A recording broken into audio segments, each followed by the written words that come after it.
Hello, everyone. It is Friday, the 22nd of September, 2023. Hooray! I don't know if I'm, yay! Bad news, bad news. No, I'm just kidding. There's a lot of information to get through today.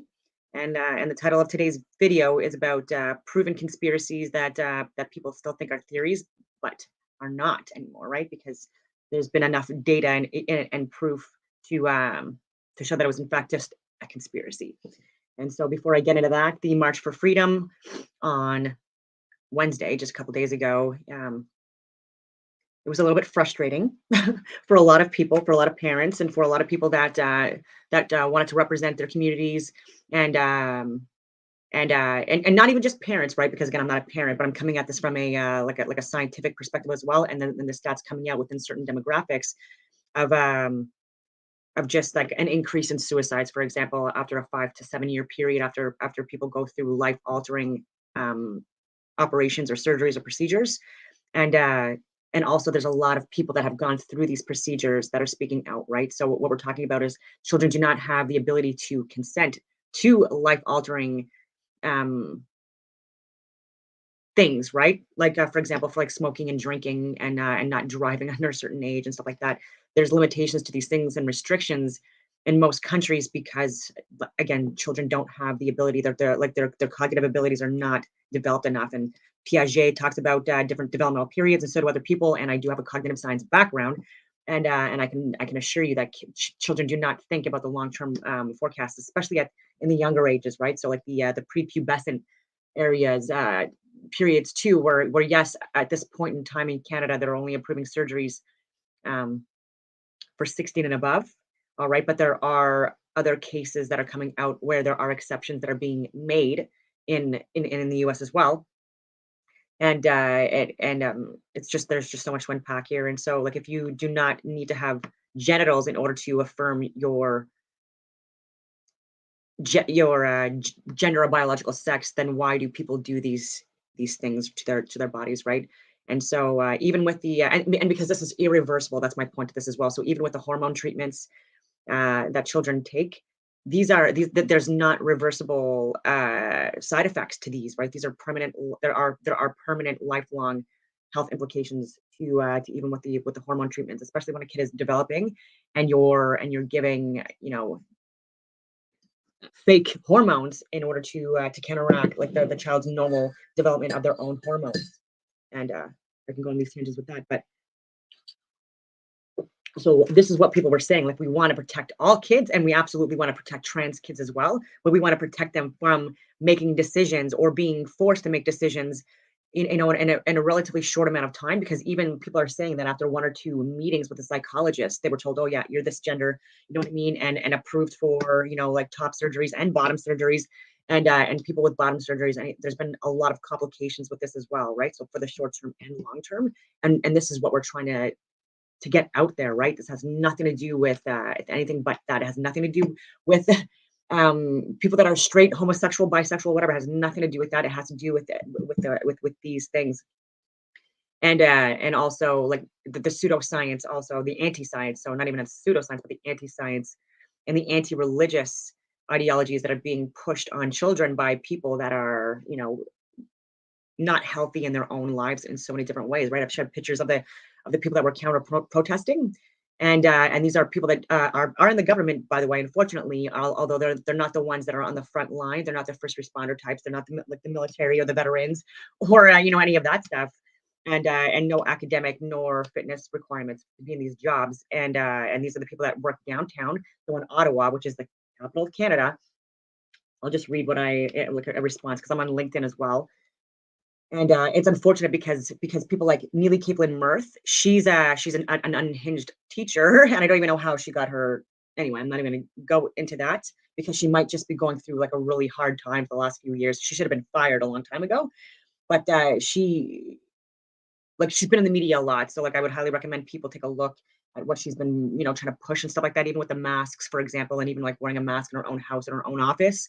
And there's been even with Kieran Moore, by the way, like a top health expert, not top health expert at all, but even in memorandums that I released from August 31st of 2021, like he was even saying that there was like do not stop the spread, and I've showed boxes of the actual COVID boxes themselves of the masks, saying it. I've showed multiple scientific studies, and she's so ignorant to still be pushing this, especially on children, especially with the microplastics that are being shown in like in children's organs, or adults as well. But again, with children, again, this is where like they don't have that informed consent piece, right? Because this is like all political ideologies being pushed on children.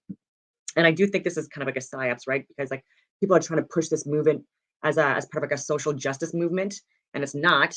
And it's a way for government to get control of the next generation and people's children's, right? And so this is where they were even chanting things like "You don't own your kids" and all of this stuff. And it's just like, well, they do have their children's best interest at heart, right? So at the end of the day, the parents are the ones that created them. They're the ones that are with them the most. They're the ones that give them subsistence and shelter for the most part, and food and all this stuff, right? And so yeah, they do have their best interest at heart for more often than not. And for anyone to say otherwise is just take a look at this information. So anyway, she's seen as a doctor, she's seen as an expert. And she was also someone that was actually part of the counter protest, by the way, to go against people that are opposed to genital mutilations and sterilization and castration of children, and imposing sexual ideologies on children at a young age when they're very impressionable, especially if that's the first time that they're being exposed to like these ideologies, or these like these different anti-science narratives before their parents even get to talk to them about that, right? Because again, children are very impressionable. We all believed in tooth fairy and Santa Claus and all this stuff when we were very young. And then for a lot of people, right, they were caught off guard when they were told or realized that these beings did not in fact exist. And so anyways, and Mark Sutcliffe, guess who he is? Guess who he is? Ottawa mayor. Ottawa mayor, also part of a counter protest against everyday citizens that were going against these ideologies and narratives being pushed in schools. And again, why are we talking about sex or pushing your sexual preferences on children too? Like even with my nieces and nephews, like even now, like I've never talked to them about my partners or my sexual preferences and stuff like that, like, and they have no idea. Like maybe if they watch these videos, which by the way are 18 and over, restricted, and they don't watch my videos, and I've recommended that they don't because they're not of the age, even the one that's 21 and 19.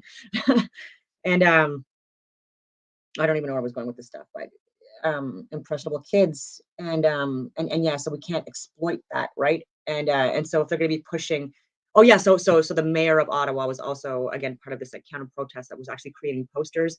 He came up with like these meeting locations. There was emails filtered all throughout the government, all throughout Canada.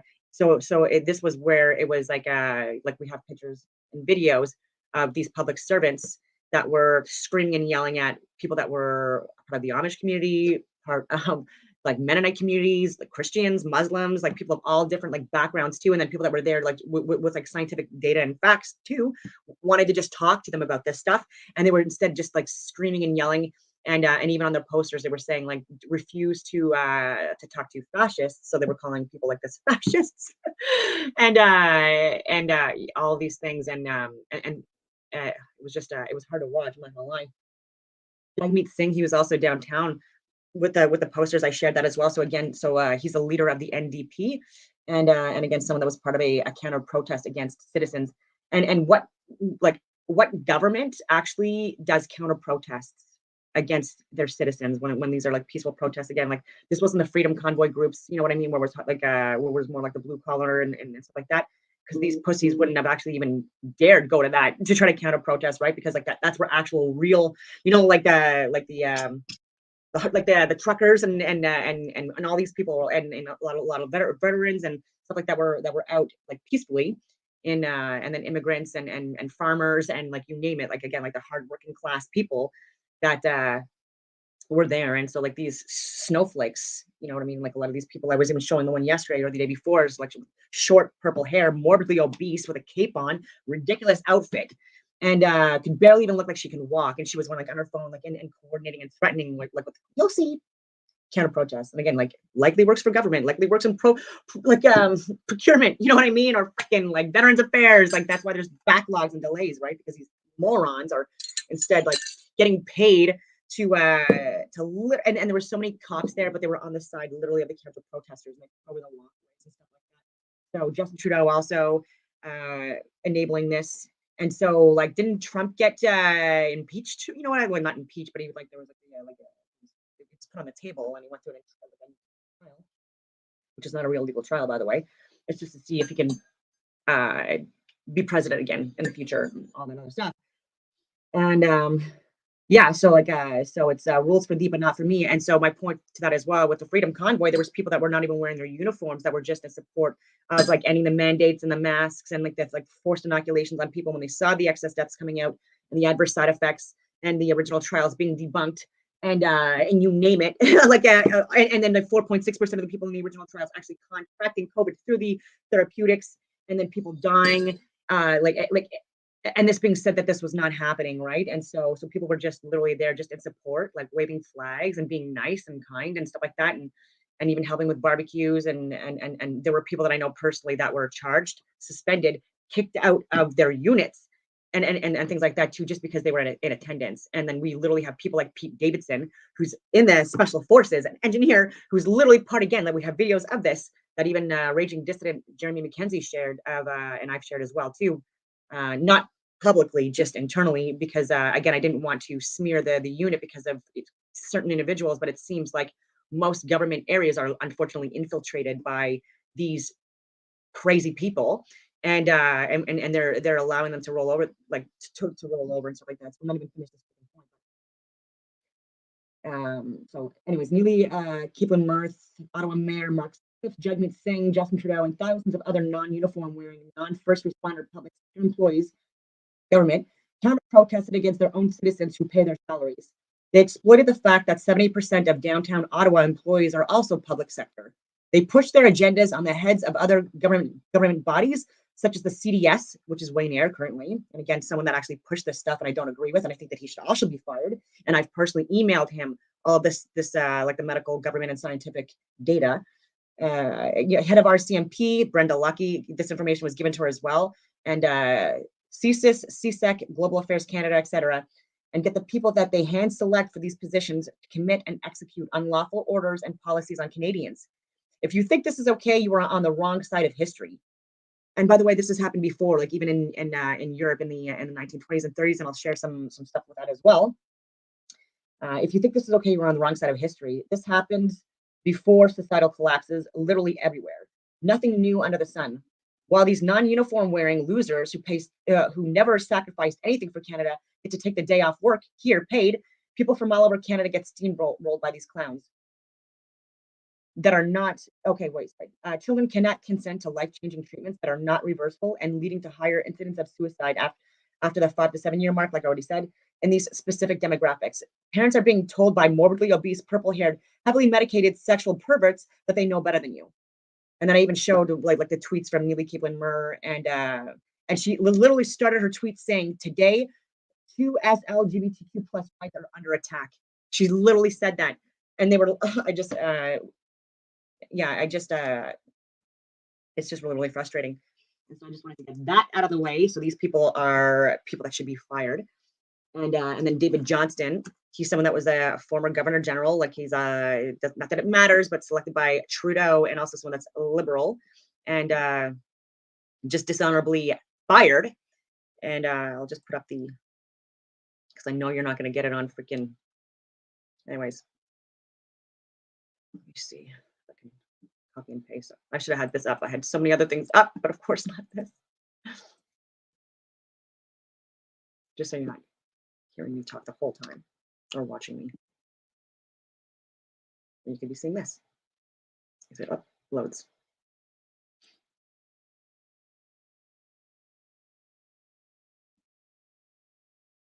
Oh, that's a nice freeze. Okay, so this is from Rebel News, because you're not going to get it from mainstream media. Excuse me. So let me just go back and see if you can actually see this. Okay, good. Computer's a little slow. So in June, Johnson resigned and disgraced after being dogged by conflict of interest accusations. So he resigned. Marco Mendicino also resigned, who was the public safety officer who should have been fired and who should be investigated, and so should he. And then instead they get to resign. Same thing with with Jim Watson, who was the mayor, who destroyed the friggin' city and ultimately the country, because this is the capital, and all these people that go to breakfast, lunch, and dinner together, and and weekend friggin' yacht parties and whatever you want to call it. These are the people that are making the decisions for all of Canada, right? And so and unfortunately, and I've said this since the beginning as well, but even Danielle Smith is like, she's part of this, not to the same degrees, but she's not going to admit to things that are facts, right? So this is another conspiracy that's proven and not a theory, but fossil fuels are petroleum, and it's the second most abundant fluid in the world, and it's being looked at or advertised as being scarce and all this other stuff, because that's what makes us consume more, and also like at higher prices, like anyway. And so where was I going to go with that? So yeah, so he's like another person that, again, like, these people are not ever held accountable, and it's frustrating. And then just one more for today, while I'm on a friggin' roll, is about Speaker of the House, Zelensky, Ukrainian loser. He's actually in Ottawa, Canada, and he's going to be speaking in Parliament. So it's a disgrace to us to actually have him here. And I will let you know why. So I'm just going through, because I actually messaged the Speaker of the House, because unless you actually tag people or say things out loud, and in a peaceful way, and or in a way that's like not crazy, you know what I mean? You got to get your point across to the best of your ability. Then, like, if not, then it's just going to go unheard, right? So my message was, Zelensky is a corrupt, lying actor that is giving most of our money to already rich corporatists. And this is proven too, because even like last year, there were people that were literally fired within his cabinet because of corruption and money laundering and taking bribes and stuff like that. So this is literally stuff that I've shared before. And so no one died, and then I said again, so no one died on Snake Island. So in the beginning, the very beginning of what they were saying was an attack on Ukraine. I was even saying this months before that actually happened, and I even have whiteboards again that I've talked about, and I've proven it on the record that this was there was gonna be more tensions, because they were trying to resolve this diplomatically, you know, and it was, there's like more tensions. There was already a staged coup in 2015, and I'm not saying Russia or Putin are innocent in like regarding crimes against humanity at all. I'm not saying that at all. And I've said, in fact, that they are. You know what I mean? It looks like that just because of suspicious deaths and stuff like that, with even, like, people that were his friends that were in the highest levels of the special forces and stuff like that. Anyway, people didn't die on Snake Island. That was the first thing they said, that Russians murdered like these Ukrainian soldiers on Snake Island, and they died valiantly because they would never surrender. And then literally, I was like, that didn't happen, and I had to show proof. I'm like, here they are, alive and well. And oh my goodness, and this was stuff that was televised all over the world, right? Like Biden was saying it, Trudeau was saying it. These people were saying this. It was like, no, that didn't happen. And Ukrainian spokesperson was fired for lying about Russia. So there was even in the beginning, like the representative for Ukraine, she was fired like in May, like early on in the war, because she was making allegations about crimes against humanity that were not true, and it was found out to be not true. And in fact, some of the cases were actually from members of the Ukrainian Azov battalion that were operating and actually committed, rapes and stuff like that. And this is all stuff that is also known. And yeah, so that as well, and not a lot of people know about that. That was another thing that I brought up as a point, right? Um, Ukraine murdered Polish farmers. So like even their air defense, they were saying that it was like an accident with their missile strike, like on that building that killed Polish farmers. They tried to blame that on Russia as well, and there were people even on LinkedIn that I was showing, with even General Petraeus, that I was giving data to on his page, when he was talking about all these combat operations he was going to do and all this other stuff. And by the way, like, again, 15 years as an infantry officer, even with the special forces, and I like his operational planning and stuff like that was garbage anyways, and also inaccurate. And so I got my posts deleted, I got my account deleted again, and annoying stuff, because I was saying, like, no, this was Ukrainian air defense. The debris even proved it as well, and the area that it came from, etc. And then yeah, so that was a lie too. There were so many other lies too. Nord Stream 2, that was NATO. Seymour Hersh got it right. So did I, and we were saying this right from the beginning, and sharing proof. And I've even shared that on my LinkedIn. Like, you can look at his Substack. And the mainstream media is trying to play it off like he's crazy or he got it wrong and all this stuff. And again, like, of course, the mainstream media is going to say that, guys. And these people that are like in charge right now, that still haven't gotten replaced by other people, like they're going to keep on saying this stuff, right? So I'm just giving points. This is why the government is not trusted right now. And then I said, like, I've served my country for over 20 years now at this point, and 15 years in the infantry as an officer. And I can't believe who they have speaking in our parliament right now. So I left it at that. It's just mind blowing that you have him sitting in our friggin' government buildings. So annoying. Yeah. So I will show you one more thing before I get into two of the bigger conspiracies that I've talked about before. So it's not anything new. So like the Capitol riots, I've talked about that before. Inside job with people that they got because of eliciting emotional responses in people and duping people that were there for like good reasons or not good reasons. I don't know, but again, because I can't speak for people, but there were people that like I'm thinking were there for the same reasons why a lot of people were here for the Freedom Convoy, even family members. They were very peaceful, but they were just there because they wanted to show, like, send a message to people that are trying to dictate our lives. You know what I mean? That this is not okay, and we were like, yeah, it was just for that. And then we had people trying to make it bigger than what it was, and so yeah, I was like, I was going to share something, but I didn't. Something I shared on LinkedIn, so I'm just going to go down. And so it's just about resistance in Germany, in Germany and in Europe, but a lot of the resistance, unfortunately, was within Germany first, and then people saw what happened to the people in Germany who were resisting what was going on with Hitler and all these like murders and taking people to concentration camps and vilifying people in the character assassination, like all of that stuff. And there were people that were part of like university institutions. There were people that were like in the military, that were in law enforcement, that were, all walks of life and different various, departments of like public service jobs, right? And these people were executed, right? And there's even people right now. There's even that trans Ukrainian person. So there's a man in a wig, and I don't mean to be dismissive of this. It's just uh yeah, I think that like just the way he's like dressed and stuff like that, and the way he's talking and stuff like that, it's I think he's like, it's almost like a mockery of women and trans women. And yeah. Anyways, he's threatening people internationally about Russian propaganda and stuff like that, and how that they're going to hunt them down, right? So this is more stuff that like they're like, even like these people that were resisting crazy art, like crazy, policies and stuff like that that were being put in place, and censorship and all that stuff. Uh, yeah, look what happened. So I think people were scared of that in the other areas of Europe where there were more socialist, communist areas, and again, silence is compliance. And so if more people would have stood up, and if people actually didn't execute these people, then things would have changed, obviously, moving forward.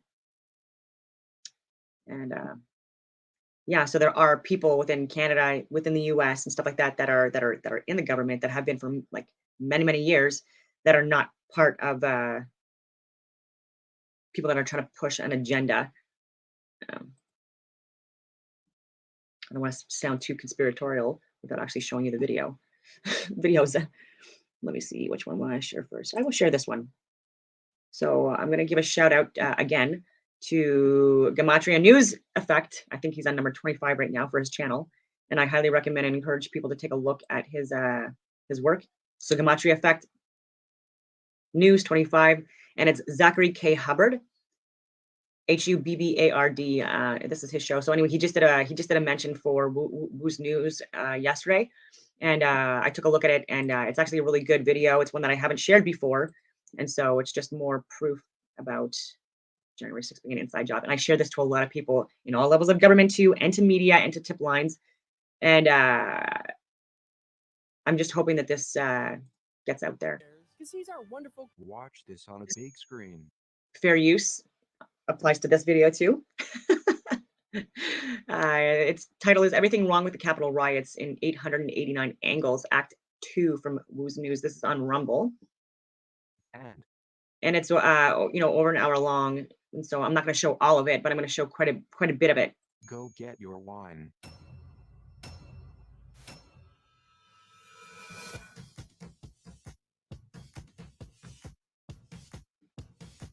January 6th event serves as a cautionary tale about the perils of manufactured outrage and takes an unexpected twist as a web of conspiracy emerges. In Act 1, we applied the Homeland Security and Evaluation Program, illustrating the pivotal roles of stage directions, crisis actors, and fake blood, and challenges our audience to question the boundaries between truth and fiction.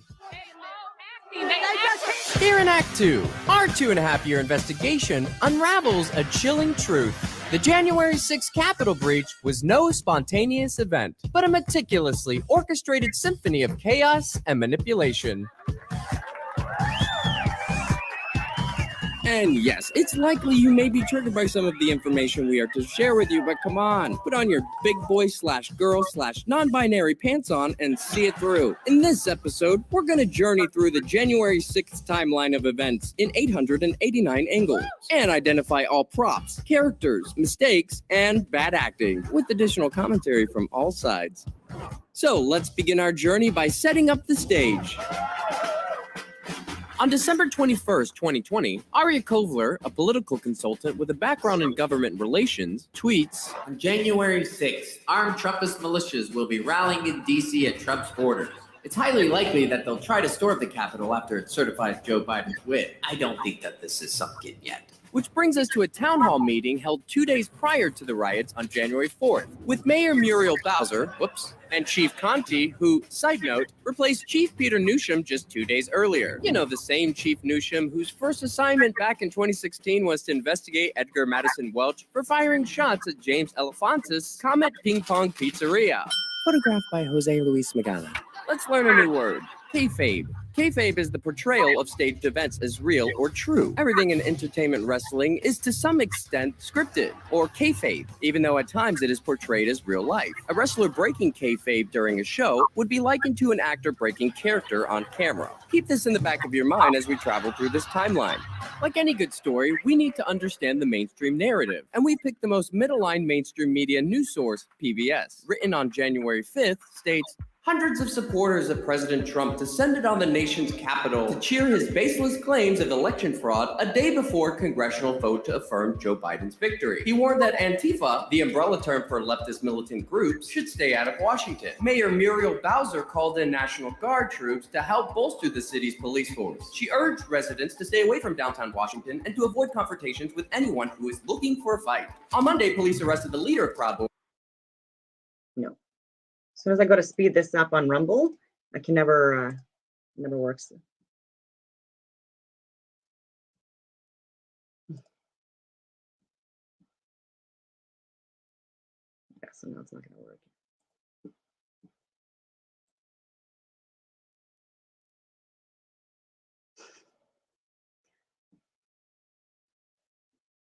If I have to go back to it, I will, and then I'll just play the other one on YouTube because the YouTube videos usually don't go like this. Let's just pause it for now. Sorry about that. I was going to start with that one, but alas.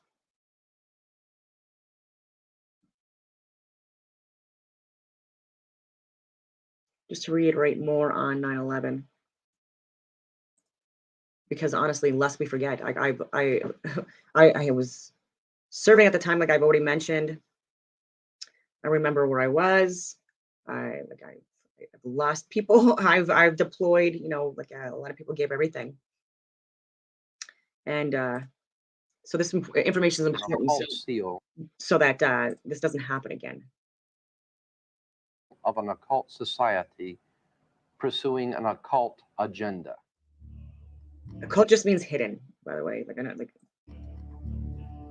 The day before 9/11, the day before the attacks, Rumsfeld gave a press conference where he talked about trillions of dollars missing. And by the way, Joe Rogan has likely controlled opposition as well. The day, then a plane. Still, get me on your show, Joe. Slams into the very part of the building where they were doing the accounting.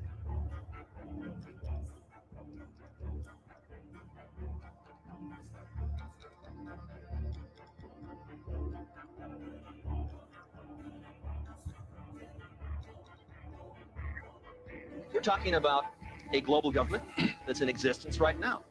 We're not talking about a nation that is going, we're talking about a nation that is gone. We do not control the government of the United States of America.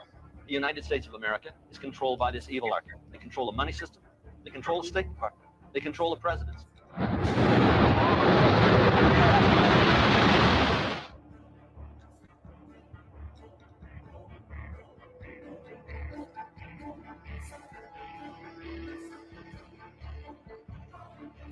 What has happened to America that would not have happened had they not been the order? Creation of war and revolution. Specifically, which ones? We can find the order behind the Russian Revolution, Bolshevik Revolution. We can find behind the rise of Hitler. We can find in the maintenance of both of these systems, the transfer of technology to both. Since you've already proven that Wall Street is behind the Bolshevik Revolution and the rise of Hitler, now you're proving that the order is behind Wall Street. Exactly.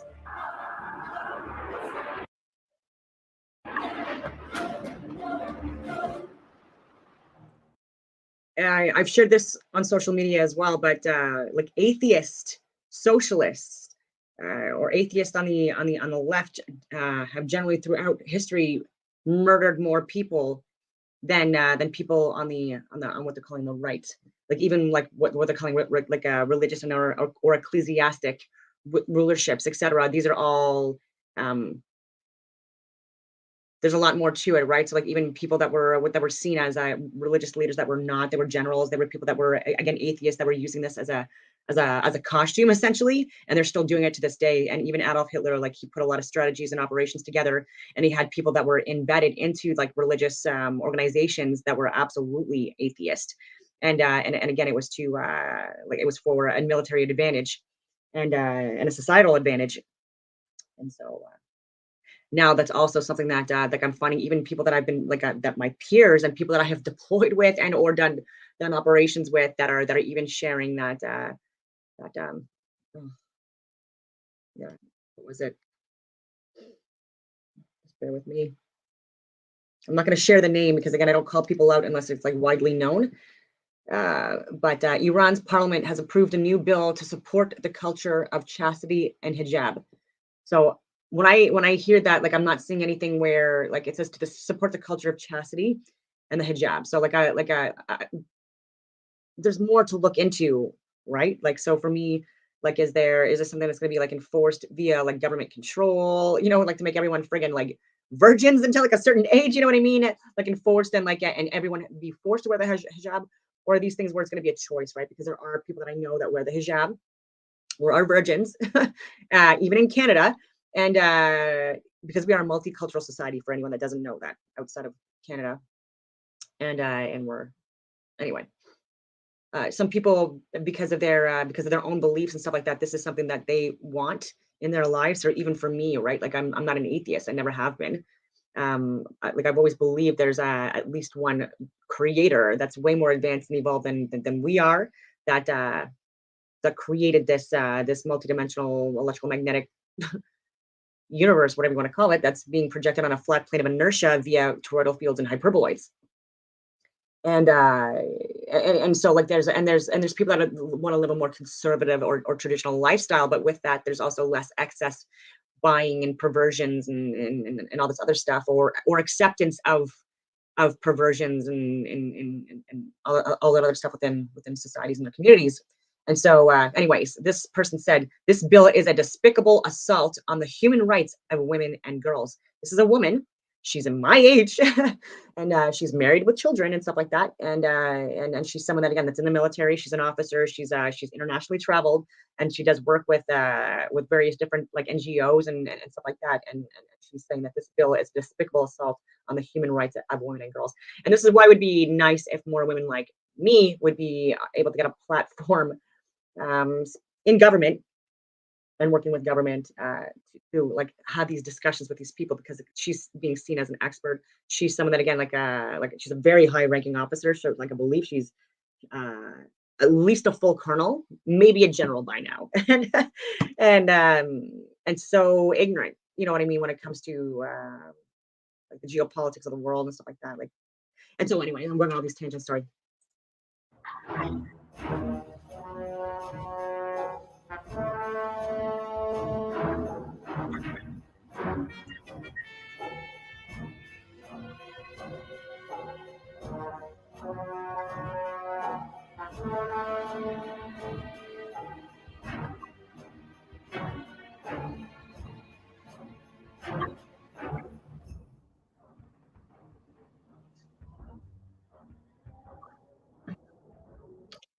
So I hope people are reading this, but if you're not able to.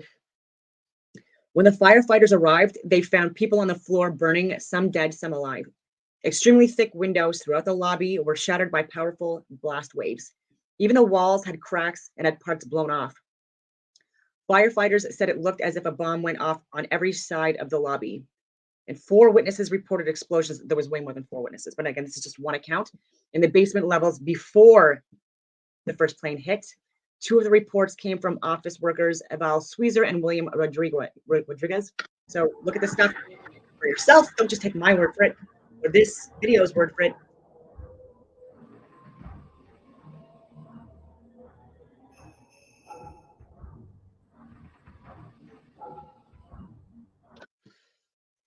WTC World Trade Center 1 and 2 were hermetically sealed. No fire would be able to travel down through 80 floors, set people in the lobby on fire, and still have the explosive force to blow off walls and shatter windows. Not to mention that the explosion that cracked the walls and windows occurred minutes after the plane hit the building. Many people were near the impact zone, near the elevators, and still survived the explosion. Yet 80 floors down, people were killed in the middle of the lobby.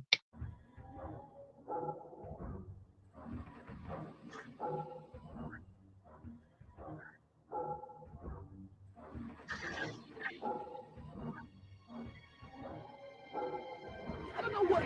We saw a shadow. It looked like a plane. Next thing we know, it was boom, boom, the floor started shaking. And then we saw debris fall down. And next thing we know, we had to get out of the building. We stuck on the stairs for a while. We finally got down to the lobby. Then we get to the lobby. It was this big. All of a sudden, you just heard the loudest sound I've ever heard in my life. And got about 10 steps when I got blown across the lobby. And that's when I lost my my tools, my Halligan, and my axe. We presume because of the initial explosion, there may have been secondary explosions as well that were detonated in the building by these terrorists. Robert Harper.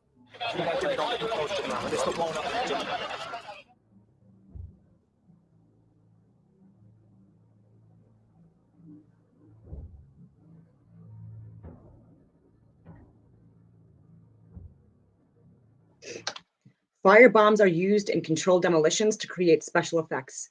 The following video will show how fire bombs are set off between identical intervals on a building that is already rigged with cutter charges.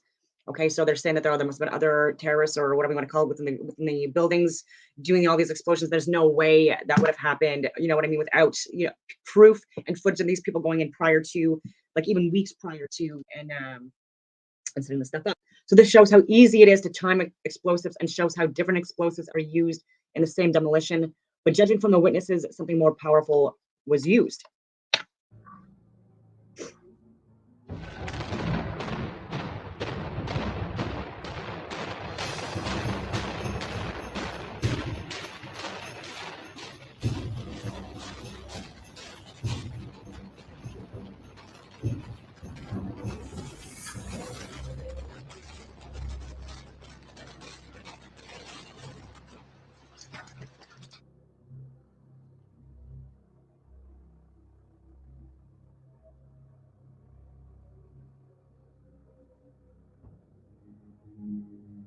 I received a call that a small Cessna had hit the World Trade Center. I was asked to go and man the Office of Emergency Management at the World Trade Center 7 on the 23rd floor. When we reached the 8th or the 6th floor, there was an explosion in the landing gateway. And I was left there hanging. I had to climb back up, and now I had to walk back up to the 8th floor.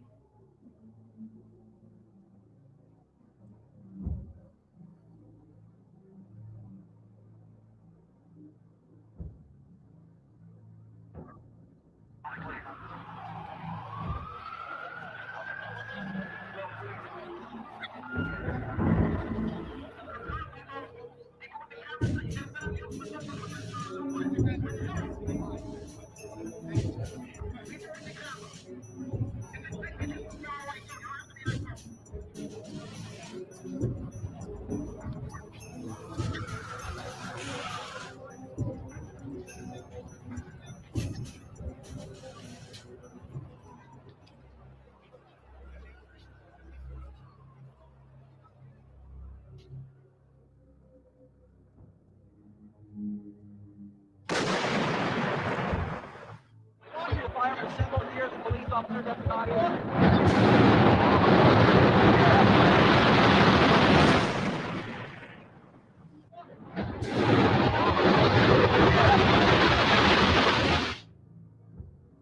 Assistant Commissioner Stephen Gregory said, I thought before number 2 came down that I saw low-level flashes. I saw a flash, flash, flash at the lower level of the building. You know, like when they demolish a building? Initially, it was just one flash. Then this flash just kept popping all the way around the building, and that building had started to explode.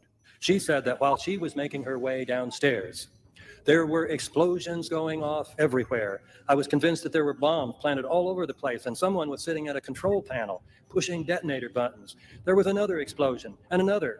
I didn't know where to run.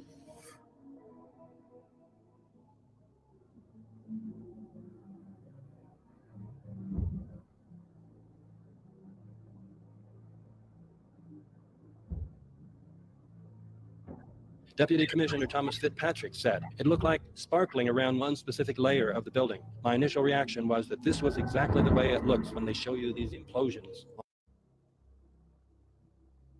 I'm just gonna go through a lot of this too. I'm like the whole video. Big boom, come down the steps, everything fine till we got to the basement and everything just fell in. I got trapped in there with another guy, crawled out, kept getting hit in the head, had bags floating around, finally we clawed our way out over the rubble. Yeah. Come on down. Get it right. All right, way to be, Tom.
That's a controlled demolition. That's another building. Inside job. The police know it's an inside job, and the firemen know it too. Not all. Again, these are people like, and there were also, and I'll show this in the other video, but there were crisis actors and actors that were playing government. They were playing firefighters. I showed that their uniforms were like completely spotless, saying that they were working for hours. You know what I mean? And then people were pretending to be injured around people that were actually freaking injured. This is what I mean. There's a lot going on, and so that's one. I'll stop sharing that screen. I don't even know if I was sharing it. I think I was. Anyway, go back to the other one with the riots. See if I can get it to work. Kayfabe. Kayfabe is the portrayal of staged events as real or true. Everything in entertainment wrestling is to some extent scripted, or kayfabe, even though at times it is portrayed as real life. A wrestler breaking kayfabe during a show would be likened to an actor breaking character on camera. Keep this in the back of your mind as we travel through this timeline. Like any good story, we need to understand the mainstream narrative, and we picked the most middle-line mainstream media news source, PBS. Written on January 5th, states, hundreds of supporters of President Trump descended on the nation's capital to cheer his baseless claims of election fraud a day before congressional vote to affirm Joe Biden's victory. He warned that Antifa, the umbrella term for leftist militant groups, should stay out of Washington. Mayor Muriel Bowser called in National Guard troops to help bolster the city's police force. She urged residents to stay away from downtown Washington and to avoid confrontations with anyone who is looking for a fight. On Monday, police arrested the leader of Proud Boys, Henry Tarrio, for burning a BLM flag in public. The following day, a judge signs an order banning Tarrio from entering D.C. How convenient. An afternoon march was also planned to the U.S. Capitol, where Congress will be voting to affirm the election results. Despite pressure from President Trump to help overturn his election loss, Vice President Pence will stick to his ceremonial duties and not block Wednesday's certification, citing, "I have no right to overturn the election." He's a great guy. Of course, if he doesn't come through, I won't like him quite as much. And lastly, Black Lives Matter Plaza but was sealed off Tuesday, and we'll see why. Keep in mind that most of the events on January 6th will literally play out on a stage, which has just been completed for the inauguration. Now that we reviewed the backstory, let's identify some of our photographers.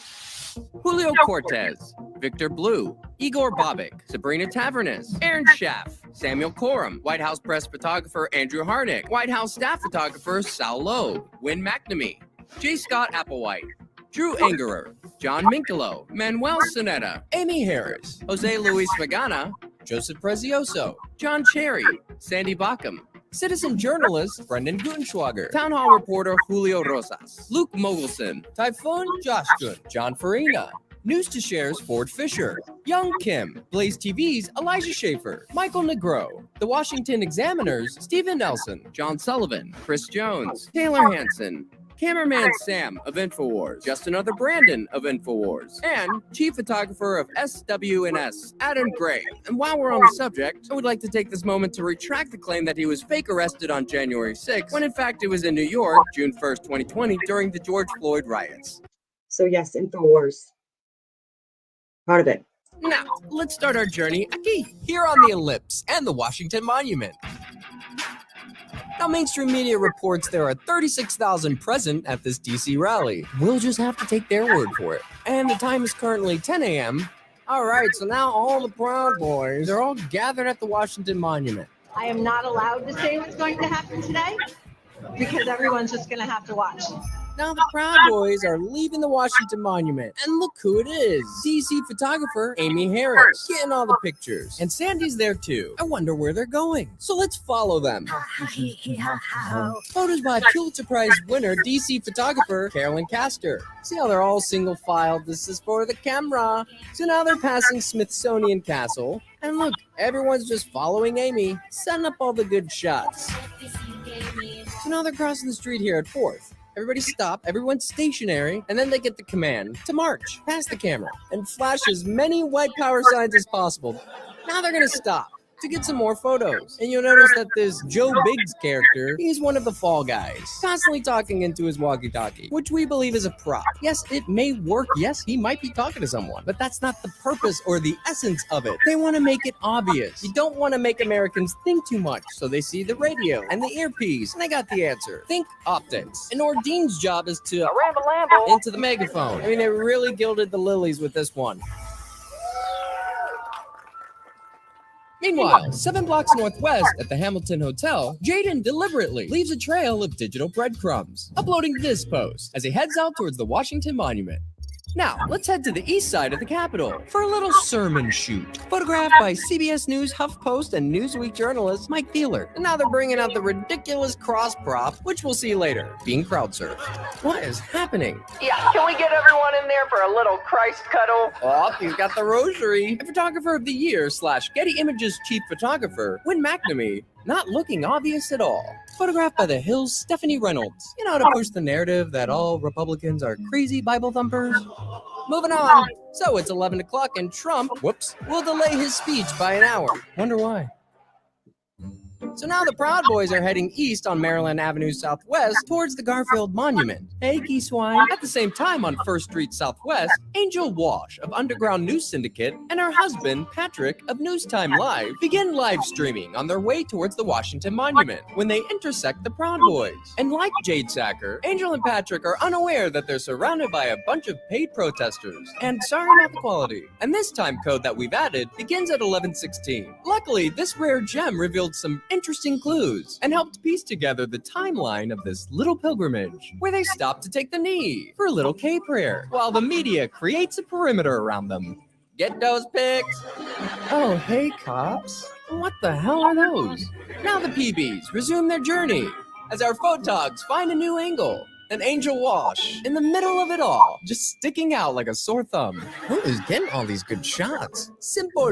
The English U.S. correspondent for Newsnight, David Grossman, and British filmmaker Nick Quested, who was one of our stars during the June 2022 Capitol hearings, is there too. If you haven't noticed, Real men are here. No, hadn't noticed that, Ethan. Well, let's watch that again. On Angel's angle. Real men are here. Get that vid, Grossman. Guys, notice how they're a bit lax. No one's quite in their character yet, but they don't really need to be, because the show hasn't started. And all of this footage will be used as the backstory. You know, the moments leading up to the insurrection. So now they're heading north on 1st Street Northwest, towards the Peace Monument. Now here they're about to pass the west side of the Capitol entrance, or Obstacle 1. Don't worry, they'll be back in an hour. And they're just following all the photographers, just getting all the shots. Remember this cop for Act 3. We'll call it Dilly. Press, separate yourselves from our crew. And they do, but not Angel, who's now being eyed by Nordine. Now they all get into character.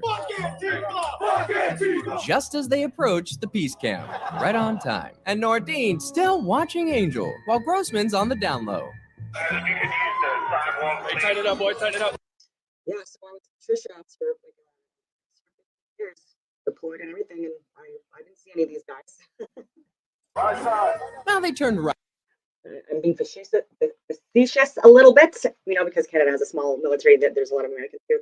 There's a lot of veterans that weren't in the infantry or any combat experience, like arms. You know what I mean? That do a lot of this crisis actor stuff. These paid protesters and stuff like that too. And this is exactly what people want, right? That try to get these things together. They want people that have like even law enforcement background, paramedic background, because these people make good actors. How do I know that? Because I've said this before, like I was the one that was coordinating courses for the highest levels of government for standing rapid deployment teams that respond to international, other natural or man-made events, catastrophic events that happen.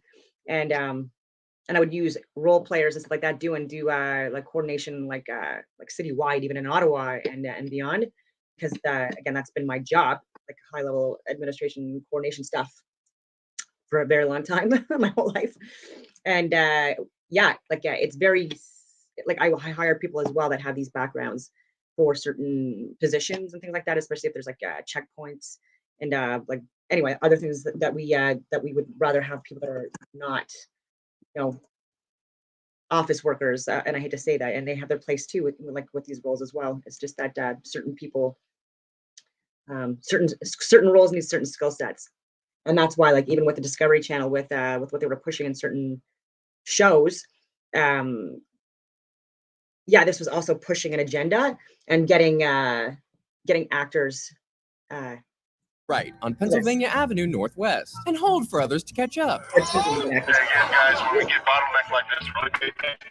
Come into our ranks. He's talking about you, Angel, who is now the only one amongst them filming, as her husband, Patrick, who's at the back of the line, goes live. Back to Angel, where on our left, you can see some background actors changing into their SWAT gear, while Amy Harris drudges along. Now let's get a better look with Nick Quested's angle. Yeah, hope it fits. As Patrick catches up with Angel, and without missing a beat, for the first time today, our paid protesters give their best cop hate performance. Fuck your pension, do your job. Guess that's it for now. Okay. Yeah, make sure you turn in your vouchers to wardrobe people. And then this happens. You with us? Our boys, you with us? Uh-oh. What do you mean? Well, we need you to stay on the side. We don't want you guys coming in and breaking the ranks, please. Right? Just for protection, because you confuse us. God bless you. All right, bless you. Okay, so, yeah, they don't want me here. Who said that? One of the Proud Boys. He says, "Are you with us?" I said, with who? The speaker was eyeballing me, so no clue why. Pretty sure they don't want us here.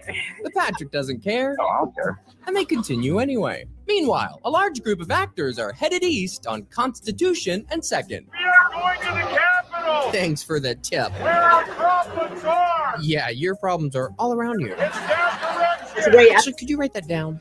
All right, look at this. We're going to break this down real quick. Okay, so that's Red, and this is what he looks like unmasked. Are you watching Gateway Pundit? We know how bad you wanted to find this guy. So here he is. But watch what his buddy does. So he just pulls this guy's camera down. Notice the cameraman doesn't react or even look up to see who did it, which leads us to believe he knew it was going to happen. And this group is coming from 7th and Constitution Avenue. So all these groups are coming your way. We're going to storm the fucking Capitol. Fuck you, fuckers. Bro, lay off the meth. So let's see if Trump's arrived yet. Nope. Nothing says stopping the steal more than a song about when the government suicided a Hollywood MK Ultra victim in the 60s. Oh, the sneaky Proud Boys are off, cutting a right at Delaware Avenue towards the east side of the Capitol. Photo by Leah Millis. Guess we can't go that way. And look at all this media, ready to go. No one's here to see Trump, apparently, as the Proud Boys cut across the East Lawn to take another little pit stop amongst the early East Side crisis actors. And for our gematria friends, orange equals to 33 in full reduction. And now the PBs get the command to resume their little tour de capitale and march south. And down to the east entrance steps, where they reemerge. Photographed by Amy Harris. Now, why would they come all the way over here? What do you think it's going to be, guys? I think it might have something to do with white supremacy. 9. I like your bat, D-swine. Harris discussing the next shop. Tighten up, tighten up. Tighten up, because we're about to have a massive photo shoot. Video by Daily Beast photographer Will Summer. Now, all these photographers come in like some kind of train. Or a gangbang. Amanda on her knees, getting up in there. Photographed by Amanda Andrade Rhodes. Jim Urquhart. Let's take a look at one of his photos back in November 2020. Does this look authentic? Does this look organic? Take a good look at it. See how they're all spaced and holding a posture. It's imperative to learn these tricks of the trade.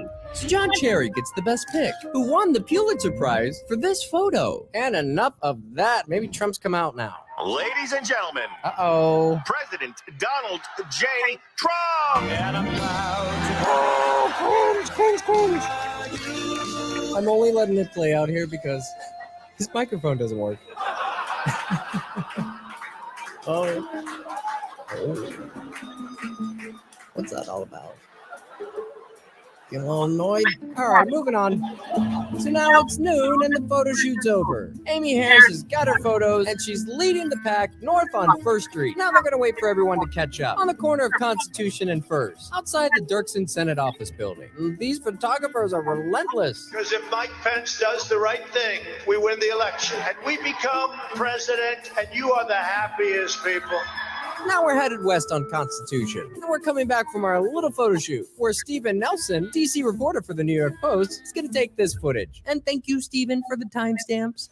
And now, one of our stars, Taylor Hanson, files in with the PBs, being led by a bunch of photographers. Notice the cop escort on the right. The guy in his scooter is Eddie Block. There's a shady pass, but we don't have time for that. So now they're going to turn left onto 1st. Oh, now they're getting into character. Now they're going to take a pit stop on 1st and Constitution. They're just waiting around, getting their breakfast, and what could they be waiting for? Oh, hey, look, it's Data, who turns out to be the Ugandan-born / USC School of Cinematic Arts videographer, Young Kim, who works under his Rise Images banner, but the footage he captures today will be licensed to RMG News, who were the consultants and technical advisors for the 2014 film Nightcrawler, which is about an amateur cameraman who deceives, manipulates, and exploits everyone who stands in the way of his money shot. Let's check in with the west side of the Capitol. And it looks like we have some actors waiting outside in the cold and waiting for everybody to show. And remember this guy. We'll call him the Unabomber. I know that everyone here will soon be marching over to the Capitol building. You know they're there already. And I'll be there with you. No, he won't. So now the PBs are wrapping up their little breakfast. Now Amy's gonna walk ahead so she can get photographs of them walking by. Just like this. Making their grand entrance down 1st Street. And now it's kayfabe galore. Remember this guy, William Pepe. And now they're synced up with all the other actors. And now they've arrived. And now we can proceed. And look at all these people just waiting for them. All right, go join all your kayfabe friends. Now Mayor Muriel Bowser and Chief Conte have talked extensively about all the force and backup that they're gonna call to prevent something like this. So let's take a look at our first line of defense.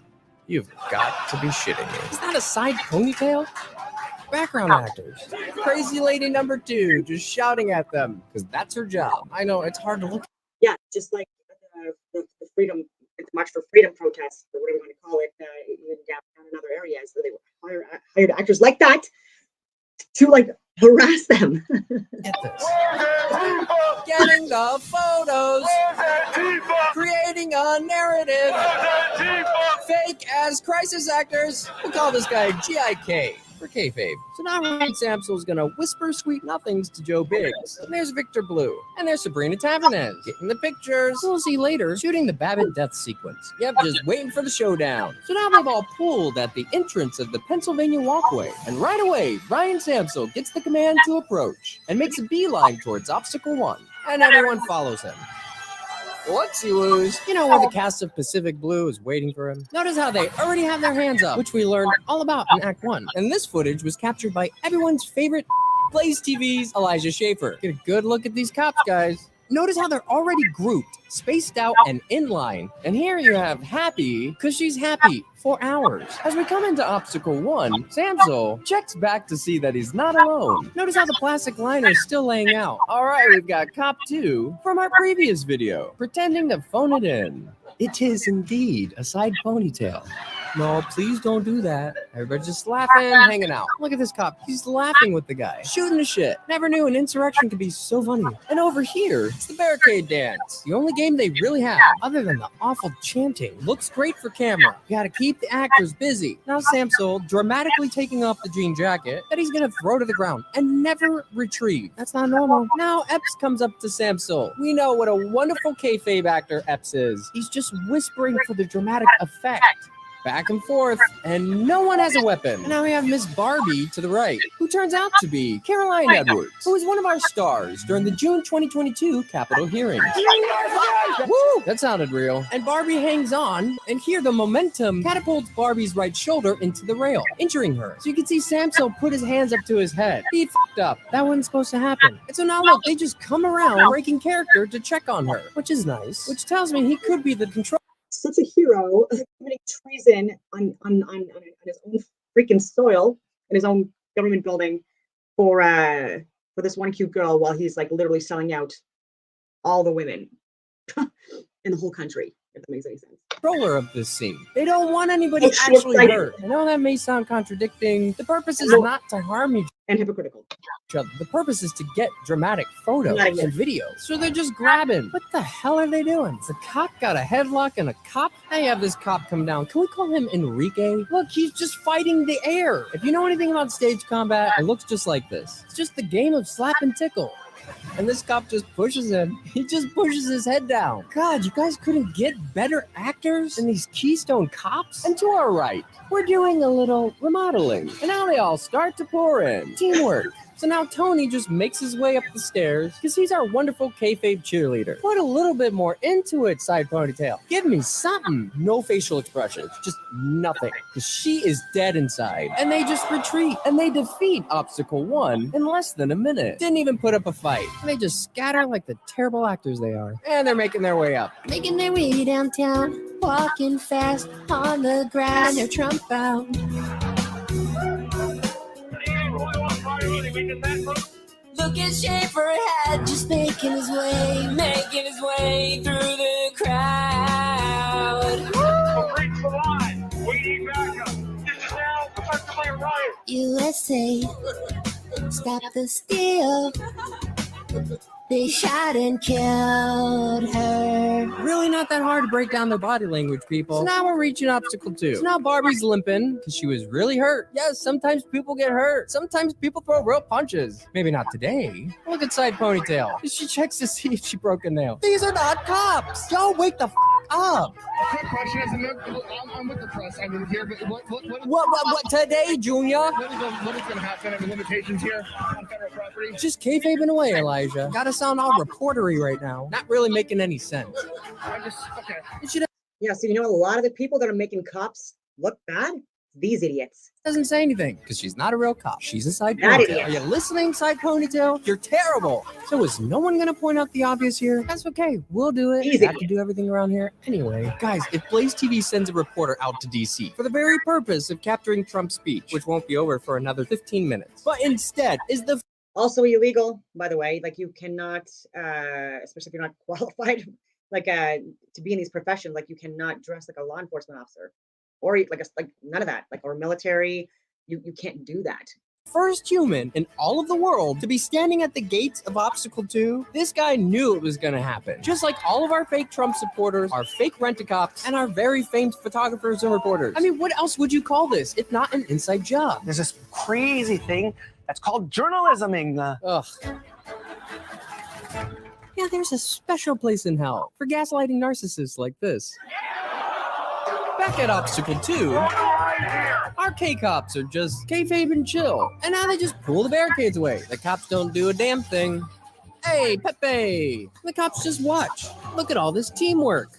And Ryan Samsel takes the lead. Again, what do you think he's gonna go do? And what are these floor signs? Well, Cop 2 does his best kayfabing, just standing there. And they're gonna hang here on the Pennsylvania walkway for a minute, which is exactly how long it takes to defeat Obstacle 2, as Aaron Mostovsky makes his way in. We storming the Capitol.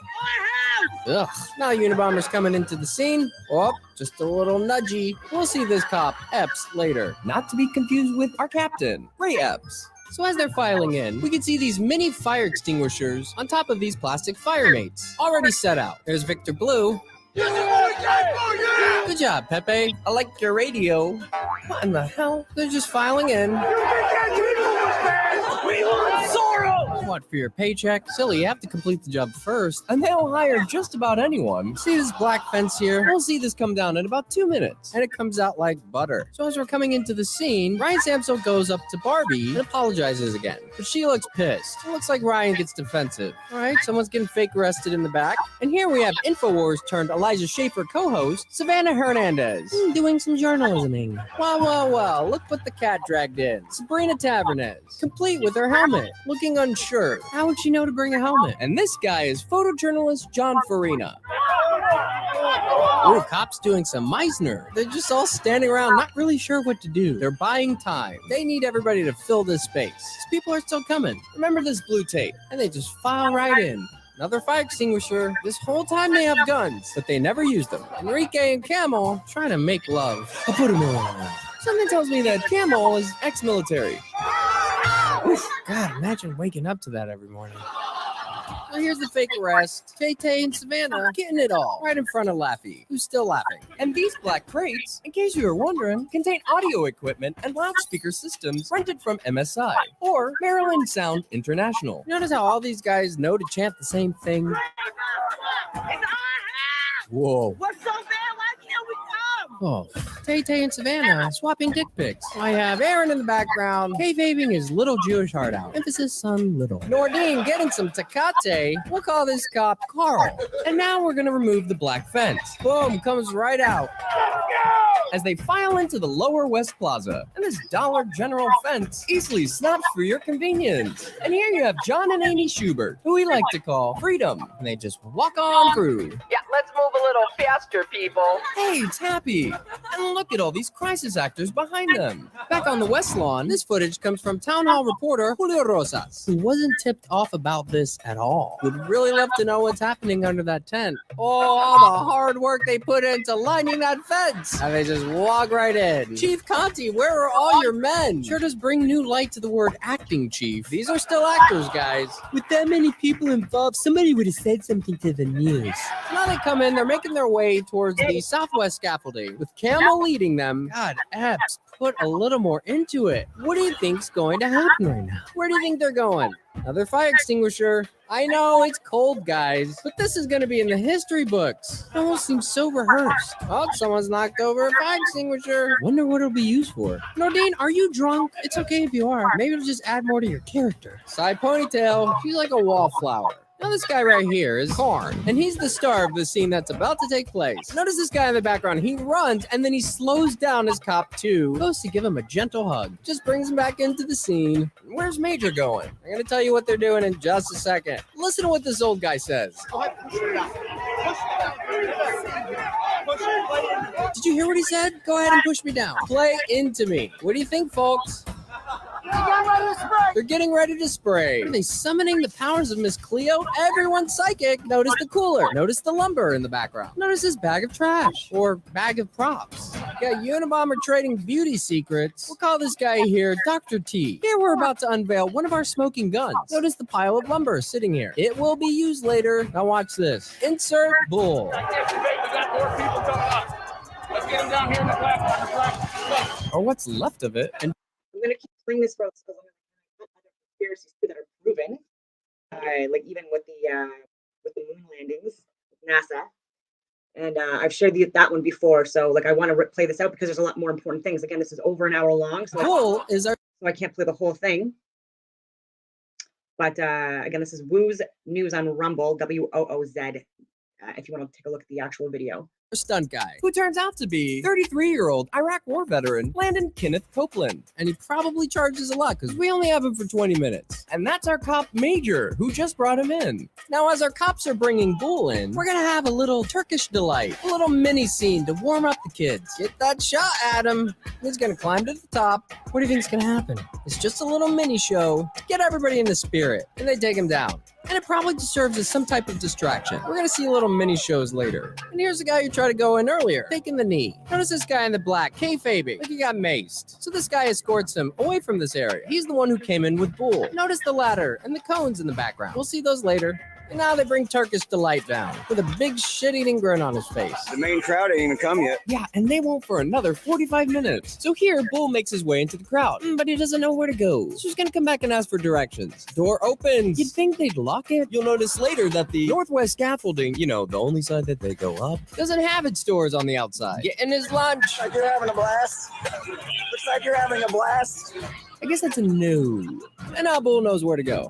Hey, it's Happy. Oh, now the SWAT's coming in. Look at all these fat cops. You know who paid for all of this, right? We did. And Q's right behind them. Oh, someone's late to the show. Get a good look at these cops. Barbie's in the background taking a break. This brand new fire extinguisher. And Q's just gonna walk right up the steps while Nick Quested gets all of it. And they just file right in, hoping their tactical gear stays intact, while John Farina double penetrates them with 2 cameras. Jesus, it's like inbred city. While Sabrina gets all of it. This cop's laughing, and so are they. Back up. They don't say anything else. Just nothing. Why did they hire her? This guy's standing in front of Data. We'll call him David, and we'll see him later. So everybody's just standing around, waiting. Listen to how quiet it is. What do you think they're all waiting for? So, if you are an actor, one of your main jobs is to do this. Pour water into people's eyes. Get used to it. You never had a country, because it isn't a country. It's a corporation, and still under Crown law. Look at these guys just chatting it up with the cops. The summoning is part of the show. Oh, there's some backup.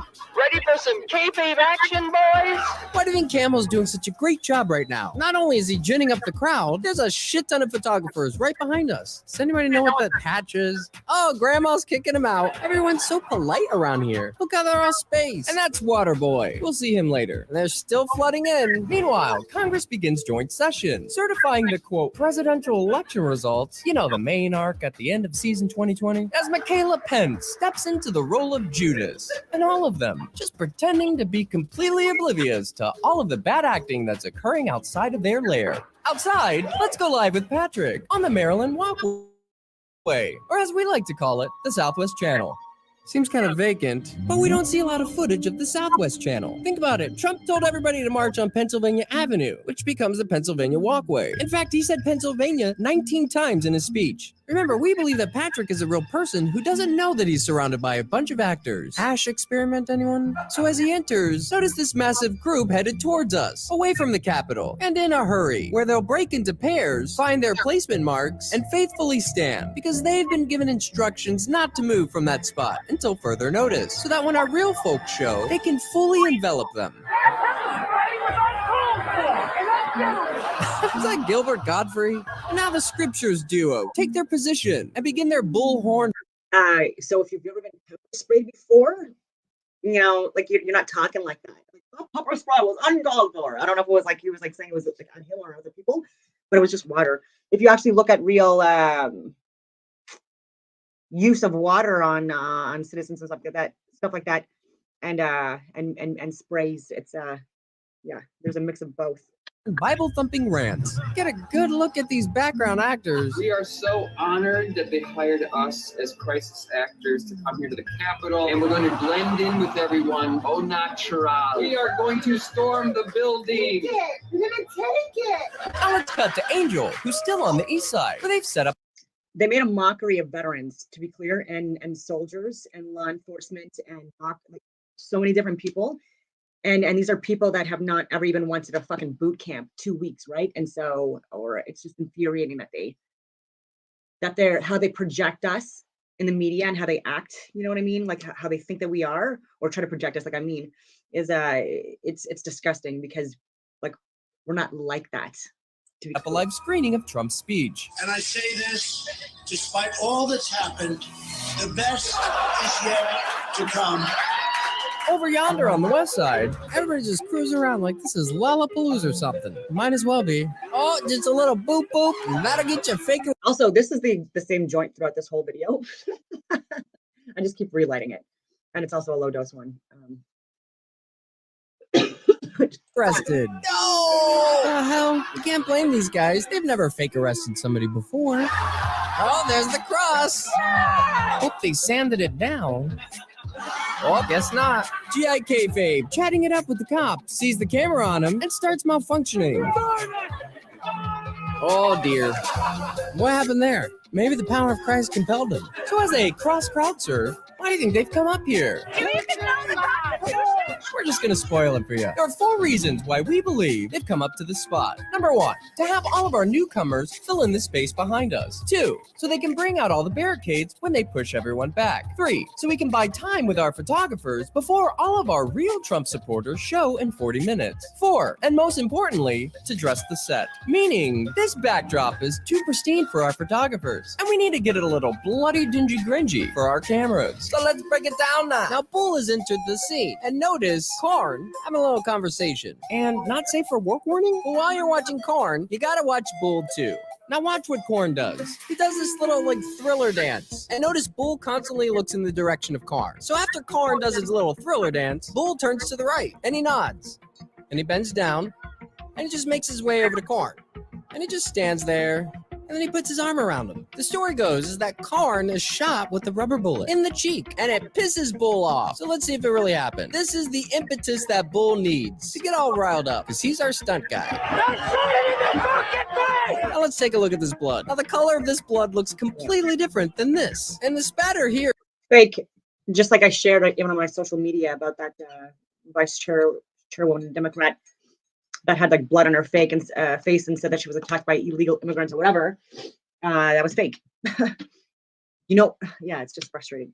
Here doesn't really resemble a cheek wound. You got a bottle of peroxide in the back, and they're gonna get as much fake blood in this area as possible, and then they're gonna trample through it. And now you see what we mean by dressing the set. So now Korn just nonchalantly spits the blood capsule into his bottle. Now Melina enters. She just pours water onto the wound. Notice that Karn doesn't even look to see who's doing it. He just expects it. She's the source of all the spatter, dressing the set. Don't put water, you got caught. And she dumps some more water on the blood. And now he's squat, so Samsel and Pudge can treat him. So if you're wondering what that is, it's wound sealer. And when they do these types of drills, they would treat this like a real wound and take a good look at it. And this is what it's going to look like later. So now he's going to try to take it out. No, leave it in there. Just leave it in there. Leave the ball in there. Now listen to what Melina says. He needs a medic. I am the medic. He needs a medic. I am the medic. She forgot she was the medic. He needs a medic. I am the medic. Notice the radio, and unlike Biggs, not for optics. Makes you wonder why they would have wound sealer and peroxide on them. Jesus. Now this footage was taken by Data. And unfortunately, this is all we have to piece together. And all of the footage that people have, there's cuts in it, with the exception of Jaden. Just checking in. Does this look real? Does that look real? Getting all the pictures. This fake cop, we'll call him Trapper. Notice his nameplate is missing as he exaggerates a dramatic muffled monologue. You can see Melina holds up a can of Wound Sept Plus because she's gonna disinfect him. No, she doesn't. She doesn't take him anywhere. And you can see Korn tilt his blood bottle, and Chief just watches along. They're just buying time. And remember, Korn has a big photo shoot later, while Nick Quested gobbles it up with 2 cameras. So this cop's gonna bend down and check on Korn, just keep spitting in that bottle, because we're gonna use that later. And now the cop attempts to escort him, but he's intercepted by Samsung. I'm with them. Okay, this isn't a league of their own. Let's get ready to kick Samsel, less fake anger and background. I bet you he has manicured nails. I bet you he's never done anything in his fucking life that was of value.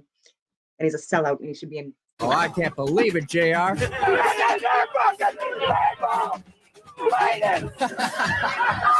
Oh, I love Bull. He's the best one here because he's a method actor and fake cop Trapper pretending to do something. So now we're gonna do a round of slap and tickle. This is how this works. They play fight for a little, get all the shots, and then take a break. Okay, we see Karn there, and they're just stepping all up in the blood, creating transfer patterns. Ooh, somebody brought the silly string, and now we're gonna see why we call him Bull. See how he comes into the scene, anticipating the impact, with his back arched, as he charges into them. Now it gets even better. But let's just pause it right there. So we see Karn here, whose real name is Joshua Matthew Black, who released a YouTube video, which has since been removed, 2 days after the shit show. And in this video, he tells us that he was protecting a Capitol officer who had been pepper sprayed and fallen to the ground. And that's when he was hit in the cheek with a plastic projectile. But we know that's not true because he was already shot, looking like a piece of corn or a vintage toy gun pellet. But it should be noted that these types of wound applications are readily producible. So here's the scene of him protecting the cop. So yeah, even in my military career, I've used like actors to do mass cast simulation scenarios, like even mock up full up like villages like with mosques and markets and yeah and using people with injuries so even people that we use for like mass cast situations and stuff like that. Like there's even people that have that are either paraplegic or like they have limbs missing, you know, for various different reasons, not just through war, but like with like being born that way as well. And we use them for training because it makes it as realistic as possible what people are going to experience in a war-torn area. And I can, yeah. So people like me have, and again, like I have very unique, very rare skill sets, and like I would argue 101 and within Canada for the stuff with the amount of experience I have, especially for my age. And the ability to still be of service for at least another 20 years, right? You have people that are in their 80s that are still freaking working, but these people are crazy and they need to be out, like Pelosi and Biden. But where was I going with this stuff? But yeah, so I'm more able to tell things that are real and not real because I've seen I've seen the real life stuff, and I've also seen like the fake stuff, right? And so I'm more able to ascertain what's real or not.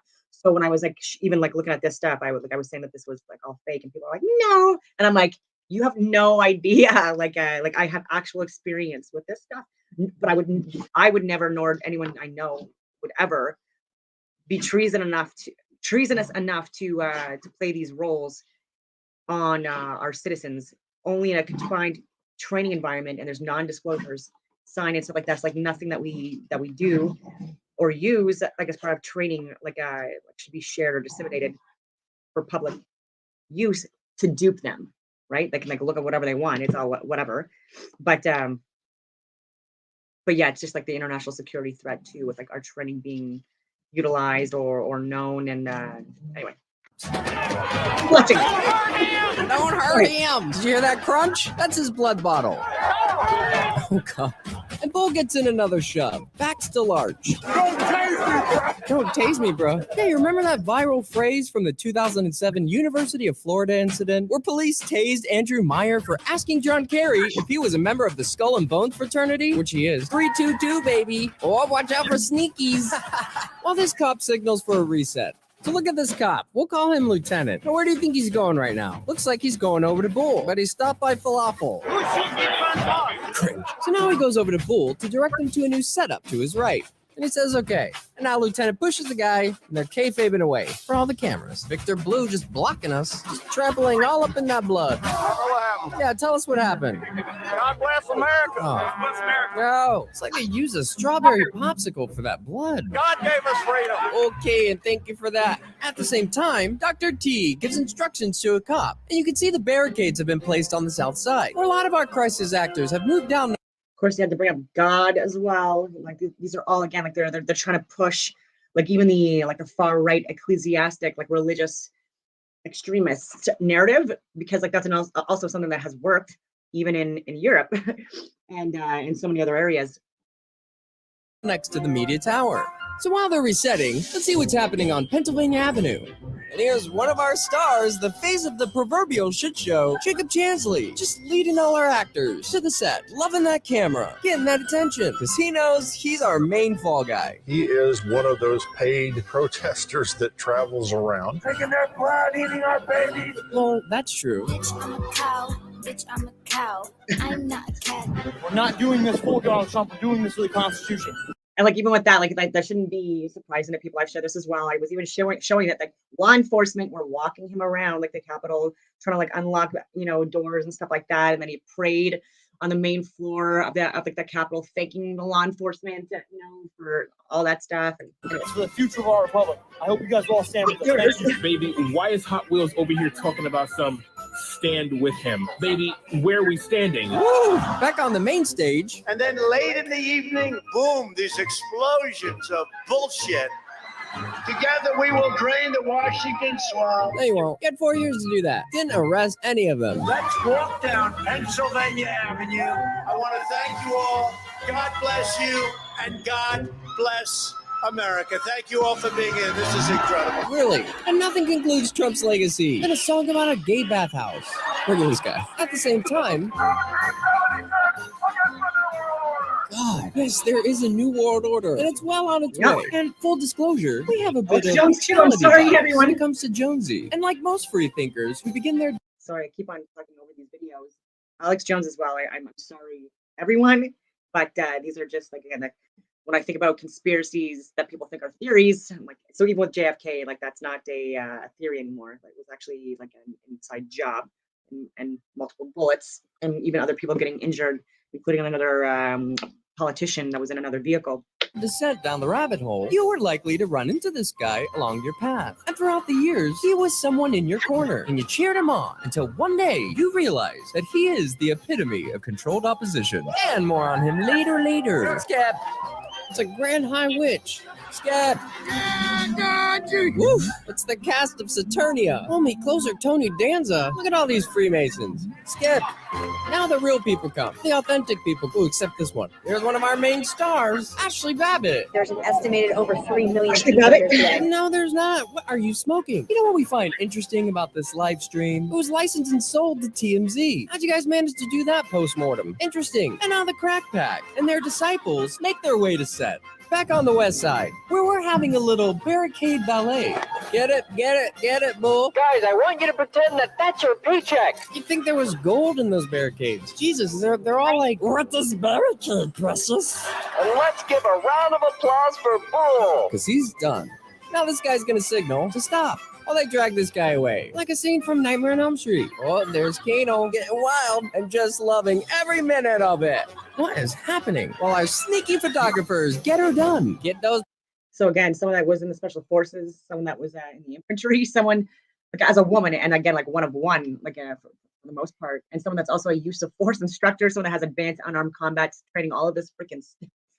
Like watching these people, and by the way, use of force instructor, there's not even a lot in Canada. I don't even know how many there are, but I think I might be the only female so far. There might be more now, but and so there's also like handcuff training that's done. That I've done this for law enforcement and for military and for other groups, security professionals, and baton training and stuff like that. And like the drills of these people, it's just so bad. They're so bad. They're just like they're not not fighters, right? And like so even like because of my career and stuff like that, even like the stuff that I would do on my own time, it would augment my career. So like even with like kickboxing and boxing and jujitsu and Muay Thai kickboxing, a lot of that as well. Like it's stuff like that I also incorporated into my life. Pics. Not so much anymore. Oh no, it's Cronus, which means a death has taken place. Benjamin Phillips, founder of Trumparoo, who organized a bus of Trump supporters from Pennsylvania to D.C. Several people called Phillips' cell phone when he failed to arrive after the shit show was over. And one of those calls was answered by Washington police, who told them that Phillips had suffered a stroke while he was looking for a parking space and died at George Washington University Hospital, per Francisco Diaz, who will become our chief medical examiner in 22 days. To complicate matters, Phillips' obituary will not be released for another 4 months. So let's see what transpired. So here at Obstacle 2, they've plopped this redneck archetype here next to these padded modular mats, just taking it all in. When all of a sudden, a flock of folks, including our Obstacle 2 barricade remover, carry Phillips north on a barricade stretcher. Notice there's a person on top performing CPR. And remember these two, fake National Guard and Sergeant Pepper, followed by photographer Chris Jones, this cop will call legs, and Time Magazine photographer Christopher Lee. Here we have our background SWAT, fresh from holding, as they scattered to make way for Phillips. But Taylor Hanson claims that Phillips died after he suffered a direct hit from a grenade. And this is a regular guy. Okay, I gotta stop it here. There's so much more to get into, so much. But again, Woo's News, it's all open source. I encourage people to watch this stuff because you need to know this stuff, right? Clearly. And so I'll just throw like another conspiracy out there that is actually not a theory, that is in fact a conspiracy that should need to be more out there. I'll just share a bit of it again because I'm maxed out at 2 hours for my streams. Like the official. I make no money off of any of this stuff. I'm sharing this stuff because I'm someone that works with government and has been of service for over 20 plus years, and I'm in the Ottawa area because of work and contracts. And so far recently, like as of late, the people that I was doing work with in and around, like they're part of this woke, unfortunately, ideology and narrative, and I think that everything that I stand for essentially is part of like what these crisis actors are putting together in order to make them think. And it's just unfortunate because they're fucking falling for it. Sorry for swearing, but it's just people are falling for it. That shouldn't. 9/11 story and the government-run commissions. Almost everything is a lie. Dare I say, a conspiracy. So this is about the moon landings with NASA going nowhere since 1958. Why it's important, and I've shared this before for the last few years, because even right now with India, everyone like there's a lot of controversy surrounding India, but also like their friggin' leader is either he has no idea, and he's just he's not looking at the friggin' screens like the CGI and how obvious this is, and like a fake moon landing, like it's either that or he's selling out his country and on an international platform claiming that they just recently went to the moon. That didn't happen. In Russia, no, they didn't have a friggin' anything explode on the moon either, right? So this is why I'm saying even with Russia, they do lie. The world is not at all. Whether they know it or not. But at that level, you are paid to know this stuff, right? Like, why do I have this stuff and you don't? All what it seems. Some may see it. Many do not. And I talk to engineers, astrophysicists. I talk to these people on a literal regular basis, and they look at my work. And so there are people out there that are much more experienced to like look at the information I give, like even with archived documents that I've given about like mathematics that are used for anyway. But to understand one lie, you need to recognize a few. We need to think of all the lies around us, because every piece of the American way of life has sold out to corruption, big business, and government. The media narrative and hypocrisy runs deep as they go about their business of easily corrupting minds with constant propaganda, to the point now where every news piece and story has been distorted beyond recognition. And yes, even science has been tainted. Let's just consider some of the many lies, like sugar, marijuana, and tobacco science, or public water fluoridation into human-caused warming and climate change science. How about GMOs and Monsanto, which is now owned by Bayer, which leads to big pharma and medicine, drug makers keeping you sick rather than healing you. Flu shots and vaccination percentage has grown by 6 times since Nixon declared a war on drugs in 1971. When planes took arms to the Contras in Nicaragua, these same planes retrained children and adults to do more, to strive for more, to reach for the stars, and to achieve the impossible. In this movie, I will explain my opinion of space and space travel. I will talk about what I think space is and isn't, and to do so, I'll talk about the past 11 presidents as well as the current president, Donald Trump. I'll go through the list of presidents and show that they have all cared little for space travel other than national prestige, and the reason for this, I believe, is multifaceted. I believe NASA to be little more than a jobs program, mixed with some research and development, focusing on engineering and technology. They also sell a fantasy and a worldview to the population. They instill pride and wonder, but what they haven't done and don't do is go anywhere. Hence the name of this film, NASA Going Nowhere Since 1958. Now, I could go deep into the various space-related deceptions and pick apart NASA films scene by scene, and while I'll do a little of that, this film is much different. Maybe I'll do other films on the various lies and pseudoscience pushed by the space agency, but this film will go president by president, give a little background, and show that it has always been and continues to be a back-and-forth game of sorts, where NASA can blame the president and the president can blame NASA, in the end, allowing research and jobs to continue while ultimately going nowhere. Of course, we're going to spend most of our time on Kennedy and Nixon, especially since this month has been the 50th anniversary of quite possibly the largest deception ever pulled on the people of this earth. The nonsense assertion that 50 years ago, NASA sent men to the moon. Many people may not agree with anything I say throughout this film, and that's okay. I don't agree with most of what I hear in the mainstream media. That's because I'm looking for the truth and not just the story I'm supposed to believe. If you don't agree with me or see things a different way, well, it could be because you trust the mainstream media, meaning you do believe what you're supposed to believe, what this world wants you to believe, in which case I think you'll always be missing the truth. What I want to make clear from the start is that you're free to believe whatever you want, as am I. Eddie Bravo was on the Tinfoil Hat podcast and summed it up quite well when he said, Hey, listen, I'd rather be thought of as an idiot for not trusting the government than a traitor for defending them. I would rather be thought as a moron for not trusting criminals than a sellout and a traitor for defending them. I don't believe liars, and I don't trust criminals. Once you've lied to me, I no longer see the need to believe anything you say. The difference is I'm not lying to you at any point throughout this film. I'm giving you my 100% honest opinion on the subjects discussed. Agree or disagree, these are my personal beliefs. Space has always been an amazing arena for populist politics and fantasy conceptions. When NASA began, the space pioneer and ex-Nazi SS member Wernher von Braun was an absolute genius at forging public opinion with the ideas of space and space travel. He knew the power of space-related gimmicks. Together with the other dream maker and fantasy extraordinaire Walt Disney, they joined up to greatly sway public opinion by presenting space as a sci-fi fantasy adventure, a reaching for the stars, much like a Disney movie. Werner von Braun said, "There's no Bucks without Buck Rogers." Of course, Buck Rogers was a fictional space character that debuted in 1928, becoming a very popular comic strip. Then it became a television series. It was so popular that many newspapers launched their own science fiction strips right after, imitators like Flash Gordon and Speed Spaulding and John Carter of Mars. The adventures of Buck Rogers became an important part of popular culture, and by 1930, Buck Rogers took his rocket ship and left Earth. Buck Rogers has been credited with bringing into popular media the concept of space exploration, following those few before him like Jules Verne and H.G. Wells, and those who came after him like Arthur C. Clarke. So, as Werner von Braun said, there's no Bucks without Buck Rogers. Let's start there and talk a little bit about the money behind the space industry, because this is a terribly important aspect. Only once you completely understand the financial implications can you begin to understand why and how they continue to get away with going nowhere. There's a lot of money in it. For pennies on the dollar, the space program has improved our lives, advanced our society. Look at the proof. Always in the future. Not here yet, but it'll be here soon. Hi, I'm George Jetson, and I live in the 21st century. That's Elroy. You have to watch him or he'll track up the ceiling. Here I'm dropping Judy off at school. Blondes away! Oh, that's Janie, my wife. Rosie. Coming, sir. Are you starting to see NASA's role yet? Can you tell what importance NASA has? Make money, create jobs, inspire Americans, inspire the world, sell fantasy, but going anywhere. Oh, I even showed on my social media yesterday that even Buzz Aldrin, like, again, him admitting that they didn't go. And so I'm undone to so. Isn't the important thing. Whether it's in 1980 for those around in 1960, or in 2000 for those of us who were around in 1980, or in 2020 for those people living in the year 2000, or in 2030 or 2040 for those of us living now. We will be going to Mars. We will return to the moon. We will launch a James Webb telescope. We will land and mine asteroids. We will redirect an incoming meteor. We will send another rover to Mars. We will have a colony. We will have a lunar base and launching pad. We will have a drone fly above the moons of Saturn. We just need more money and more time. We will continue to provide jobs. We will continue to inspire. We will continue to innovate. And we will continue doing what we've always done since 1958, going nowhere. So who knows about the deception, you ask? Do the presidents know? To be honest, I have no idea. It's just another lie told to the world population. One of the many, many deceptions. And who knows about it? I'm not exactly sure. But now, if you just think about it and look at what NASA has really provided, inspiration, you'll see it doesn't really matter who knows. Who knows if fluoride is harmful? Do dentists? Well, some, but they were taught it is essential to health. Do the presidents know? I don't have a clue. But all that's important is that I know and remove it from my life, much like I've done with the NASA storytelling.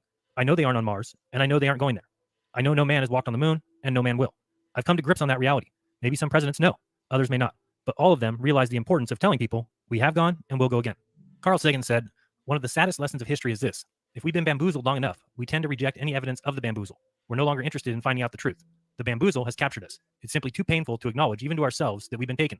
Once you have given a charlatan power over you, you almost never get it back. Again, to realize this fraud, you have to first accept that you've been lied to, and are being lied to. What will that take? Well, I'm not sure exactly. The evidence is everywhere. How about the quote by William Casey? And despite what you may hear elsewhere, it has been verified by a source who was there that the then CIA director, William Casey, actually said in 1981, we will know our disinformation program is complete when everything the American public believes is false. Despite Casey being under investigation by Congress for being involved in a major disinformation plot involving the overthrow of Libya's Gaddafi in 1981, and despite Casey arguing... There's so many, like I have so much out there for videos, but some of them are quite long just because there's a lot of science, there's a lot of experiments, that there's so much to unpack. And so this is just showing that even with astronauts lying about their deaths and stuff like that. I've already shared this. This is Hibbler Productions. Again, this is on YouTube, and it's this one is Level With Me. We remember Judith Resnick. We remember Chris. This is from the Challenger. So again, even if you don't know this, then just research this stuff. We remember Allison Onizuka. Nothing like that. Huh. No. Okay. Yeah. That's all. And I don't respond to the emails I get. I get probably an email, maybe 2 a month. Really? Yeah. And I got one guy that's been really hounding me, and I turned it over to the FBI. Okay. Yeah, you just sure look a lot. Is the same name. I know the facial thing, but that's what we look like. What? 40 years ago? Mm-hmm. Yeah. Okay. Yeah, the same scars and stuff like that, the same teeth, the same. Okay. Michael J. Smith, identical looks, dimples the same, teeth the same. There's really no denying it. And before he could finish the question, Michael denied it. Oh, that's not me. That's not me, and laughed off. What's he going to say? Oh, you got me? Not going to happen. The driveway footage of Michael J. Smith, that's real. I mean, that can't be a deep fake, So at some point, you got to stop trusting liars. We don't hide our space program. We don't keep secrets and cover things up. We do it all up front and in public. Next is former NASA astronaut Judith Resnick with an exact doppelganger working at Yale University. 37 years have passed and she hasn't even changed her name. Side by side, there's no denying it. When she's approached, she has a very odd way of not responding. Hey, Judy, how you doing?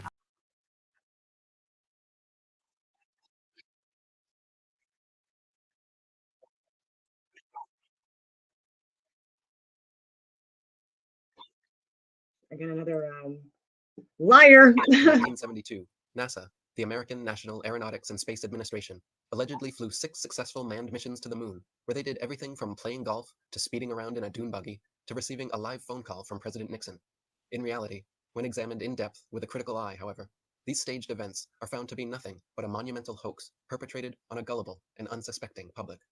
1. To begin with, the moon itself is simply a luminary, a non-physical light in the sky, and not a spherical terra firma planetoid as maintained by NASA and modern astronomy. On clear days, you can see for yourself, during a waxing or waning cycle, the blue sky through the moon. On clear nights, during a waxing or waning cycle, it is possible to see stars directly through the surface of the moon. And during each new moon, the moon completely disappears from view and remains invisible for that 1 day per month. Even members of the Royal Astronomical Society have time and again recorded their confusion at being able to see stars directly through the moon. For example, Sir James South of the Royal Observatory in Kensington wrote that, quote, "On my first looking into the telescope, a star of about the 7th magnitude was some minutes of a degree distant from the moon's dark limb. I saw that its occultation by the moon was inevitable, but the star, instead of disappearing the moment the moon's edge came in contact with it, apparently glided on the moon's dark face, as if it had been seen through a transparent moon, or as if a star were between me and the moon. I have seen a similar apparent projection several times. The cause of this phenomenon is involved in impenetrable mystery. A star occulting a crescent moon has long been a popular symbol of Islam, was the symbol of the Ottoman Empire, is found on the flags of Algeria, Azerbaijan, Libya, Malaysia, Mauritania, Pakistan, Singapore, Tunisia, Turkey, and in the coat of arms of countries from Croatia to Germany, Ireland, Poland, Portugal, Romania, Sweden, Ukraine, and the United Kingdom. Nowadays, however, thanks to decades of NASA propaganda, people believe against the evidence of their own senses that the moon is a physical terra firma planetoid capable of walking on. 2. Basic physics proves that not only has man never flown to the moon, but that the entire concept of a vacuum of space is impossible. NASA and modern astronomy claim that the Earth's atmosphere spins perfectly along with the Earth up to an indeterminate height where it allegedly meets the vacuum of space. Anyone who has punctured an aerosol canister knows, however, that a positive pressure system adjacent to a negative pressure system must have a solid barrier separating them, or else they will equilibrate. Furthermore, at ground level, this spinning atmosphere supposedly travels around 1,000 miles per hour and increases in speed with altitude, so that by 250 miles high, where they claim the International Space Station orbits, the atmosphere and everything in it are allegedly traveling a ridiculous 17,500 miles per hour, the speed of a bullet. This means the astronauts in their rockets were traveling faster than a speeding bullet when finally they popped out of the Earth's spinning, pressurized atmosphere and into the non-spinning, non-pressurized, non-atmosphere of the vacuum of space. Even if they could somehow survive such a transition, once in the supposed vacuum of space, it would be impossible to continue steering, because all propulsion systems require the air in the atmosphere to push against.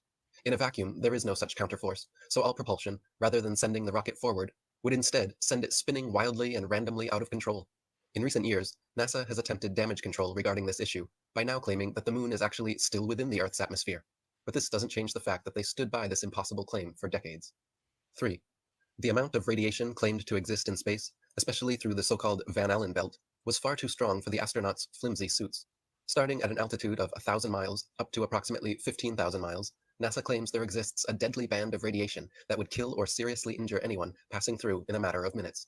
One Russian study stated that the amount of radiation present on the moon would require astronauts to be clothed in 4 feet of lead in order to avoid instant death. John Malden, a NASA physicist, said they would need at least 2 meters of thick shielding around them at all times, yet we see them on film bouncing around the moon in their 2-inch thin suits. Even James Van Allen himself continued to state until his death in 2006 that there was no way humans could survive the 90-minute journey through and another 90-minute journey back through the radiation belt without being completely encased in thick lead shielding. 4. Temperatures on the moon supposedly range from 279 degrees below zero during the nighttime, which is far colder than even Antarctica's coldest winter, and up to 243 degrees above zero at lunar midday, which is hotter than boiling water. NASA claims their special suits were fitted with both heating and cooling systems, but nothing which could come close to withstanding these incredible temperatures. The suits were also supposedly pressurized to keep the vacuum non-pressure of space from bursting their blood vessels, but they clearly have deep creases and wrinkles all over. Astronauts in true pressurized suits would look like the Michelin Man, bubbling out and very inflexible.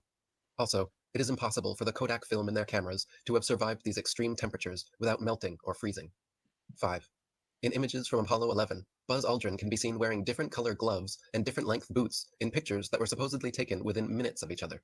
For example, in photo AS11 40 5873, Aldrin is wearing high boots and dark gray gloves. But just 2 pictures later, in AS11 40 5875, he has changed into smaller boots and white gloves.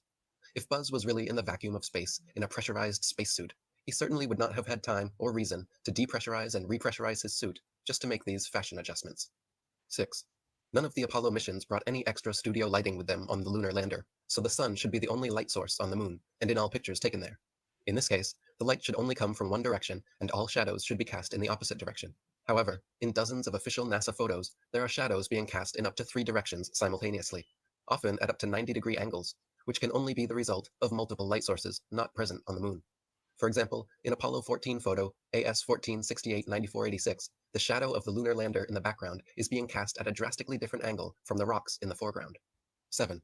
Many pictures purportedly showing the sun, as viewed from the moon, are clearly just studio spotlights and not the sun.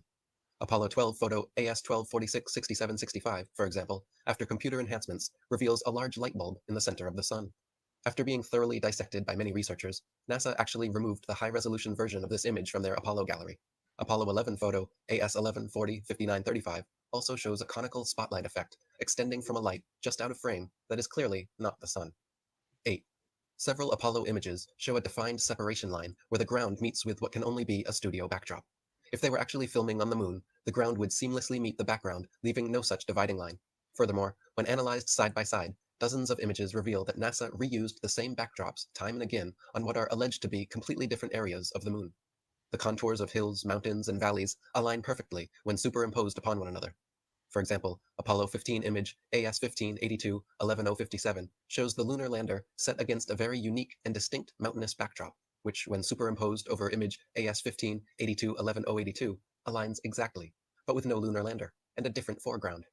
Another example is Apollo 17 image AS17 143 21 972, showing a mountain in the background with a clear foreground, while image AS17 136 20707 shows the exact same mountain, but now with several large rocks and boulders appearing in the foreground. There are dozens more examples of such repeated backdrops being used over the course of the Apollo missions. 9. Computer enhancements of many NASA images reveal photo manipulation and evidence of studio trickery. For example, as the Apollo 17 lunar lander lifts off, photo AS17 151 23201 shows a clear shadow being cast on the ceiling of the studio.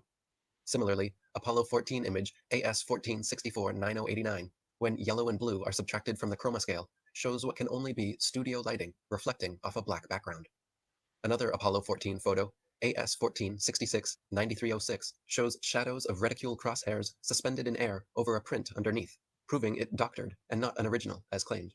Apollo 12 image AS12 49 72 78 clearly shows several studio lighting lens flares caused by multiple overhead lights, and Apollo 12 image AS12 48 70 71 shows what appears to be an overhead light reflecting in Alan Bean's helmet. 10. Computer enhancements done on images of the Earth taken from the moon reveal clear photo trickery. By gradually removing the hues comprising black from the backgrounds, a bright rectangular artifact appears around the Earth, proving it to be a composite image. For example, Apollo 11 photo AS11 44 66 42, when manipulated in Photoshop, shows a distinct separation line where the Earth was added into the image. Another example is Apollo 17 image AS17 134 20 471, which, when enhanced and edited, shows an unmistakable rectangular artifact around the Earth, proving it to be another doctored composite photograph. 11. In the original Apollo 16 photo AS16 107 174 46, there is a rock with a letter C clearly engraved into it, as well as another C drawn into the dirt next to it. This is characteristic of fake stage rocks on a stage setup, where the set designer demarcates prop positions, and of course not something that would ever be found on the moon. After being exposed for this, NASA doctored the 2 C's out of their official version of the photo, but copies of the original photo are still available online. 12. In several bits of video footage from the Apollo missions, there is evidence of the astronauts using wires to achieve a more weightless appearance. During Apollo 14, there are many occasions where light reflects off the wires attached to their backpacks, making them momentarily become visible. During the Apollo 17 flag planting, just as the 2 astronauts go to shake hands, light pings off the wires from the top of their backpacks all the way to the top of the screen. And during the Apollo 16 mission, when one of the astronauts falls over, he is quickly jerked back up in an impossibly unnatural manner that could only be the result of being lifted by wires. 13. One of the more obvious video anomalies is how several Apollo missions show American flags flapping around in the non-existent space wind. The moon is supposed to have no atmosphere, and so the flags should have remained perfectly still, but can often be seen moving quite boisterously. NASA claims the astronauts brushing up against them could have caused this, but that is clearly not the case, as the flags stay waving for long periods of time with no astronauts touching or even near them. 14. Another interesting video anomaly is discovered by playing NASA's Apollo footage at double speed, then watching the astronauts walking, running, jumping, or cruising around in their little dune buggy. Without the speed adjustment, there is a quote-unquote low-gravity illusion, as the astronauts seem to float, drift, and glide slowly and smoothly along. But once they are seen at 2 times speed, it becomes clear that they are in quote-unquote normal gravity, walking, running, jumping, and cruising at normal speeds. NASA simply reduced the play speed by 50% in post-production to achieve the desired effect. 15. Another glaring mistake is that none of NASA's images or videos show stars in the background as they should. Just complete blackness, likely because exact star maps, as they should appear from the moon, would be nearly impossible to fake accurately. The testimony of different astronauts on different missions in their autobiographies and interviews just muddies the waters even more, some of them bragging about the, quote, astonishingly brilliant light of the stars, and others saying that they, quote, don't remember seeing a single star while on the moon. Such inconsistent testimony, and the fact that none of NASA's moon pictures feature any stars anywhere in their appropriate positions, is yet more strong evidence of studio fakery. 16. Any sovereign-minded, critically thinking adult that honestly examines NASA image AS11 405922 of the Apollo 11 lunar lander, supposedly on the moon, will see a pathetic 1969 attempt at creating high-tech looking equipment using flimsy construction paper, gold foil, scotch. I don't know if you can hear this. This is Buzz Aldrin talking to a child.